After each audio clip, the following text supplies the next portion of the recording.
Mga anak, gusto ni Jehovah nga magmalipayon kamo, kag wala sing malain nga matabo sa inyo. Pero gusto kamo halitan sang iban. Amo nga ginhatagan kamo ni Jehovah sing konsensya. Daw alarm ini nga makabulig sa inyo nga mabalaan ang husto kag sala. Maproteksyonan kamo sini. Testingan binamo ni mama nyo ang inyo nga alarm. Okay? Ano abi kung may maghambal sa inyo sing binastos? O kung pahugon kamo? Ano himuon nyo? Bad na ya? Hindi. Very good. Manghindi ka sa ila.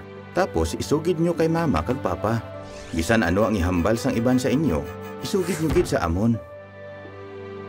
Ti ano abi kung may ipahimo sila sa inyo nga malain? Mambal ko, hindi ko. Sakto, hambalon mo nga indi, kag maghalin dayon. Ti paano kung may gusto manghikap sa inyo? Hindi kuya, madalagan ko na yun. Oo ka. Bisan kilala mo pa na siya nga tawo, hambalon mo gid nga indi, kag magdalagan ka. Kag magsinggit ka, indi kuya, isugid ta ka. Indi kuya, isugid ta ka. Delikado na gid ang panahon subong. Pero may makabulig sa inyo. Dumdumon nyo nga may konsyensya kamo.